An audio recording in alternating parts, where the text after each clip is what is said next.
21 soldiers, 10,000 enemies, no backup, but they chose to fight till their last breath.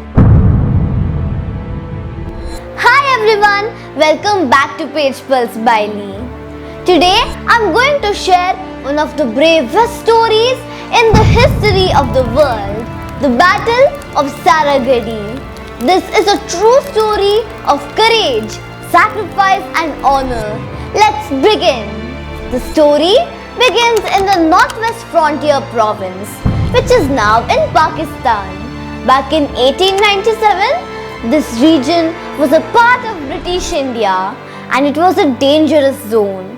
Tribes in that area, especially the Orakzai tribesmen, were often in conflict with the British Indian Army. To control the region, the British built a series of forts, Fort Lockhart, Fort Gulistan, and in between them, a small signalling post, Saragadi. Saragadi was not a fort, just a small stone outpost, but it was the only way the two big forts could talk to each other using heliographs, a device that sends Morse codes with sunlight. If Saragadi fell, the forts would lose communication. Now, let me tell you about the heroes. The post at Saragadi was guarded by 21 soldiers of the 36th Sikh Regiment of British Indian Army. They were led by Havildar Ishar Singh, a brave and respected leader. These men were not fighting for fame or rewards. They were serving their duty, proud of their identity, their faith and their code of honor. In Sikh tradition, Chardi Kala means always staying brave and positive, even in the face of death. That's exactly what these 21 Sikh soldiers did. It was the morning of 12th September 1897. Over 10,000 Afghans and Orakzai tribesmen gathered near Saragadi. Yes, 21 soldiers versus 10,000 enemies.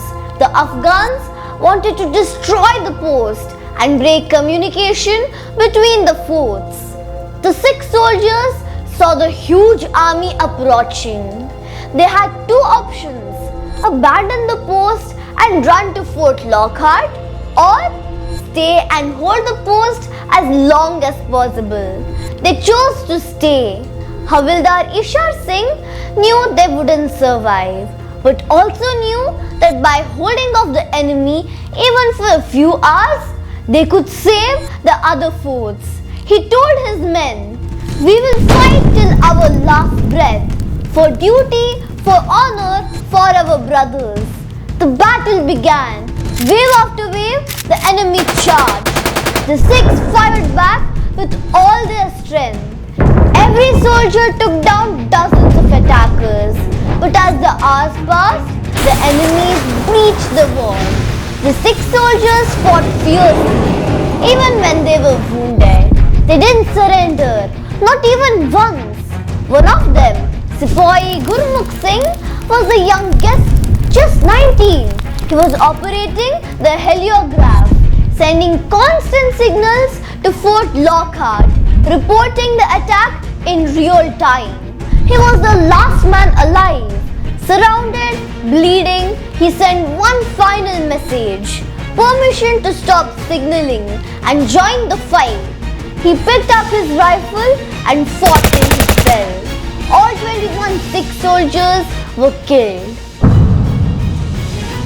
But they didn't die in vain. The enemy thought the post would fall in minutes, but the 21 Sikh soldiers had held them over for 6 hours. That was enough time for reinforcements to arrive at Fort Gulistan. The enemy couldn't capture the forts. The British were shocked by the bravery. Queen Victoria herself praised the soldiers. All 21 men were posthumously awarded the Indian Order of Merit, the highest honor at that time. It is one of the few battles in history where every single soldier received a gallantry award. Today, Saragadi is not just a story, it is a symbol. In Punjab, 12th September is celebrated every year as Saragadi Day to honor the heroes.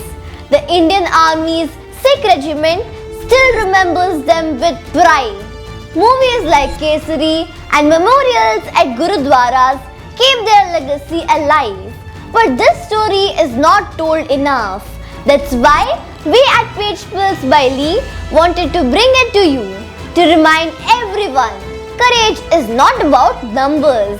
It's about the heart. And sometimes standing your ground means changing the course of history. If you found the story as powerful as I did, please like, share and subscribe to my channel, Page Pulse by Lee. There are many more inspiring and untold stories coming soon. Until my next video, stay curious and keep learning. Signing off, Page Pulse by Lee. See you next time.